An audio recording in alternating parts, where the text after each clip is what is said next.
Baik, bismillahirrahmanirrahim. Assalamualaikum warahmatullahi wabarakatuh. Perkenalkan, nama saya Zarka Wirana dengan nomor NIM 70200119122. Di sini saya akan menyelesaikan tugas final saya, mata kuliah dasar ilmu gizi kesehatan masyarakat, yang dimana pada tugas final ini kami diminta untuk mereview dua jurnal, yaitu jurnal nasional dan jurnal internasional terbitan tahun 2017 sampai dengan tahun 2021.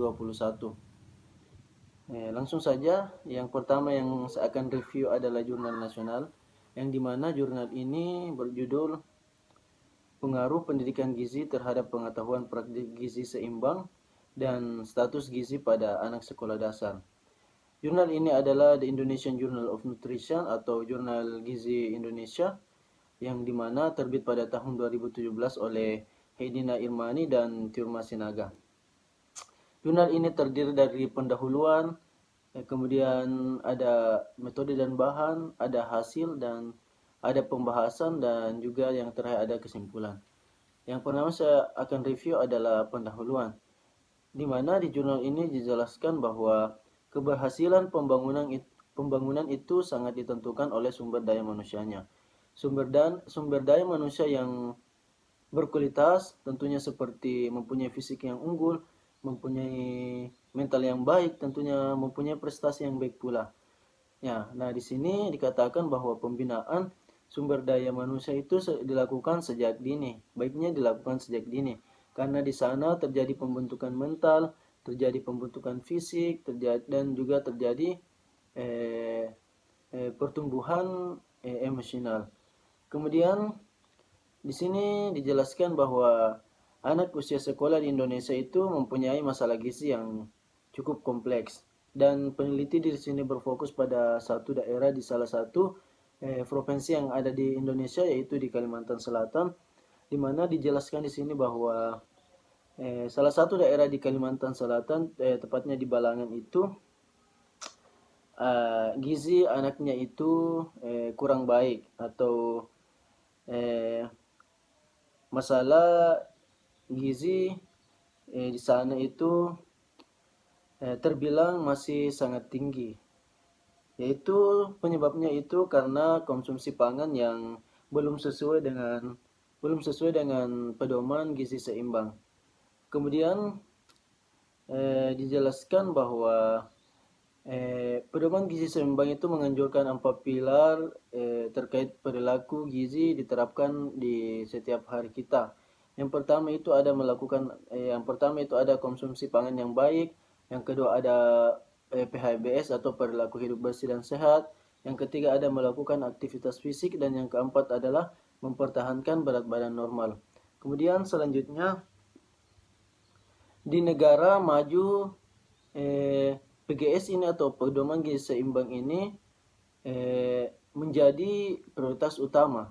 Sedangkan di beberapa negara berkembang seperti Indonesia itu, PGS atau pedoman gizi seimbang ini itu tidak menjadi prioritas utama. Jadi banyak masalah-masalah gizi, terutama di anak usia sekolah itu, banyak yang mengalami gangguan-gangguan gizi yang dapat berpengaruh kepada pertumbuhannya, dan tentunya berpengaruh ke depannya kepada pembangunan yang ada di negara kita ini, Indonesia.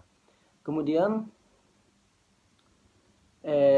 peneliti akhirnya ingin akan menganalisis pengaruh pemberian pendidikan terhadap pengetahuan gizi, pedoman gizi seimbang, dan status gizi anak sekolah di Balangan, yang saya tadi jelaskan, di Balangan, Kalimantan Selatan, di tepatnya di SD 2 Peringin, di SD Peringin 2. Baik, lanjut kepada metode, yaitu di mana di sini dijelaskan bahwa desain penelitian ini adalah pra-experiment with one group, pro-text and free text and post-test, dilakukan di SD Peringin, yaitu kelas 4 sampai dengan 5 SD. Mengapa dipilih sekolah Peringin 2? Karena di sini dikatakan bahwa SD ini belum tersentuh oleh pendidikan gizi. Baik, di mana penelitian ini ada 4 tahap, Yang pertama pretest, intervensi dan observasi, dan yang terakhir adalah post-test dan pretest dan post-test. Intervensi yang diberikan adalah pendidikan gizi dan pengenalan gizi. Pengenalan gizi berupa pemberian PowerPoint dan ceramah tanya jawab. Setelah itu dilakukanlah observasi dengan melihat makanan yang dibawa oleh siswi di SD kelas 45 SD di SD Peringin 2. Dan terakhir diberikan post-test tentang pengetahuan gizi dan penerapan gizi seimbang. Kemudian ada hasil, yang dimana pada hasil terdapat 3 karakteristik subjek. Yang pertama pengetahuan gizi, yang kedua status gizi, dan yang ketiga praktik gizi seimbang.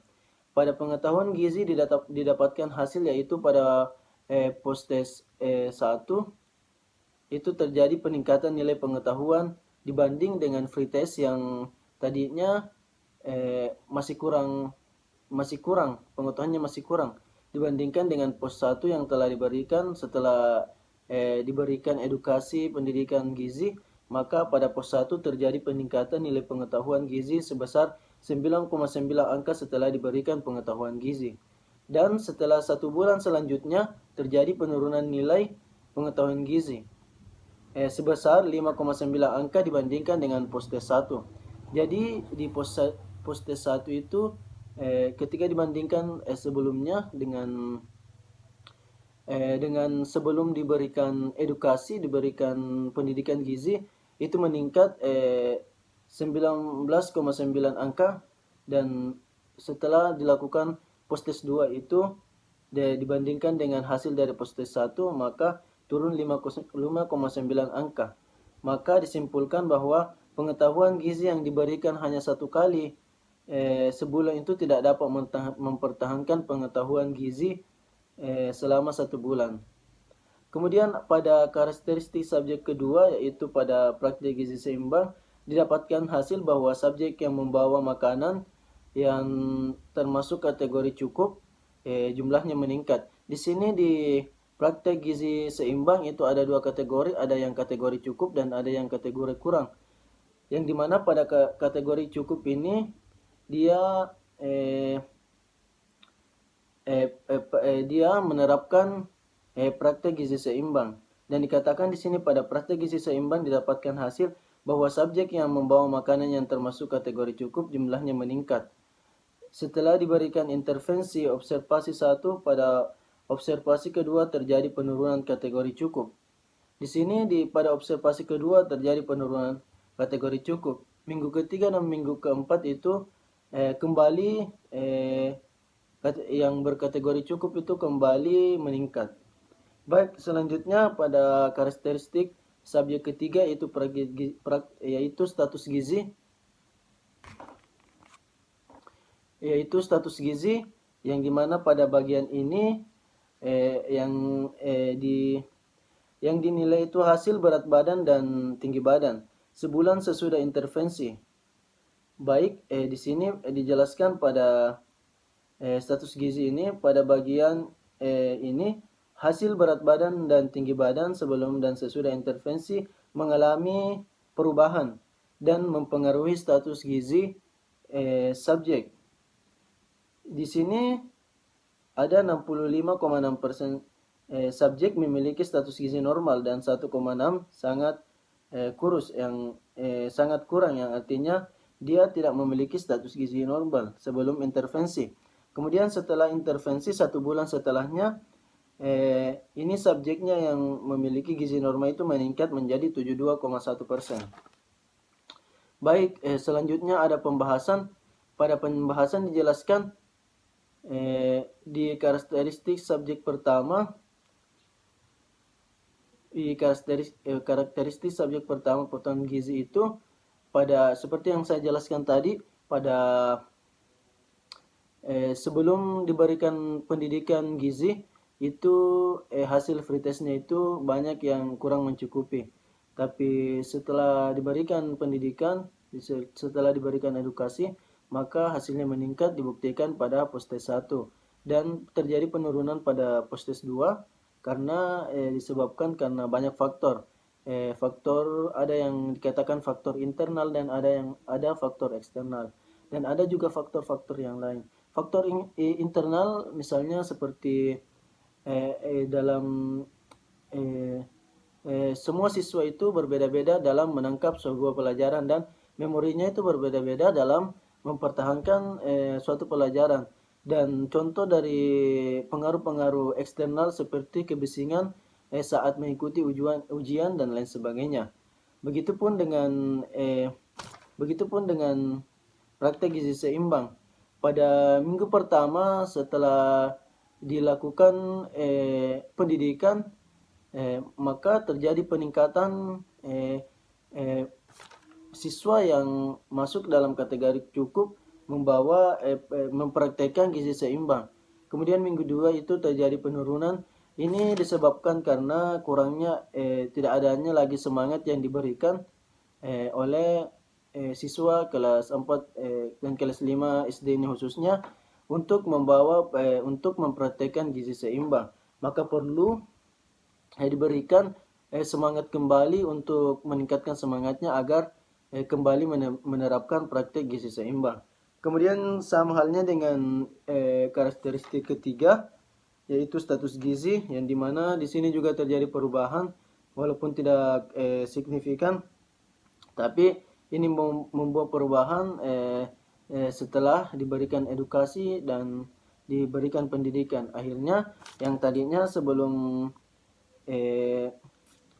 sebelumnya status gizi subjek yang normal itu ada 65,6%, setelah intervensi itu berubah atau meningkat menjadi 72,1%. Baik, di sini terakhir adalah kesimpulan dari jurnal ini, yaitu terdapat perbedaan pengetahuan gizi seimbang dan status gizi seimbang sesudah intervensi, di mana yang saya jelaskan di atas bahwa peningkatan pengetahuan gizi pada saat pretest itu pengetahuannya sangat kurang, dan sesudah mendapatkan pendidikan gizi akhirnya meningkat setelah dilihat dari post-test 1. Begitupun karakteristik subjek lainnya. Mungkin ini yang dapat saya review dari jurnal pengaruh pendidikan gizi terhadap pengetahuan praktik gizi seimbang dan status gizi pada anak sekolah dasar. Lebih dan kurangnya mohon dimaafkan. Wabillahi taufik wal hidayah. Wassalamualaikum. Baik, selanjutnya saya akan mereview jurnal kedua, yaitu jurnal internasional, yang dimana jurnal ini sama dengan jurnal nasional yang saya review pertama tadi, yaitu dimana jurnal ini terbitan terbaru tahun 2017 sampai dengan tahun 2021.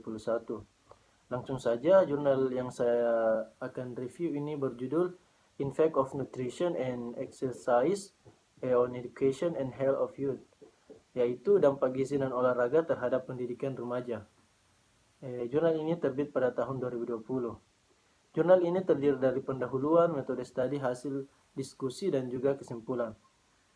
Yang pertama saya akan review adalah pendahuluan, di mana dijelaskan di sini bahwa India adalah salah satu negara yang penduduknya terpadat dan memiliki 1/3 dari penduduknya itu sebagai kaum muda, yaitu usia 10 sampai 24 tahun, atau ini adalah usia remaja. Banyak peneliti yang telah mempelajari masalah kesehatan remaja di negara ini dan telah mengidentifikasi bahwa mereka menderita masalah-masalah gizi seperti kelebihan gizi, kekurangan gizi, stres, kecemasan, kecanduan alkohol, dan lain sebagainya. Penyakit-penyakit inilah atau masalah-masalah kesehatan ini sangat dipengaruhi oleh gizi. Kemudian untuk mengatasi masalah tersebut, hidup sehat sangatlah penting. Paling tidak mengkonsumsi makanan yang sehat, berolahraga secara teratur, atau menerapkan olahraga secara teratur agar hidup sehat. Kemudian di sini dijelaskan bahwa dalam hari terakhir banyak insiden pemuda yang mengalami hipertensi, gangguan-gangguan yang lain, gangguan-gangguan gizi, sulit tidur, dan peningkatan, dan ini sampai dengan tahap terakhir, tahap terpaling parahnya yaitu adalah kematian. Dan laporan WHO menyatakan sekitar 1,1 juta anak remaja meninggal setiap tahun.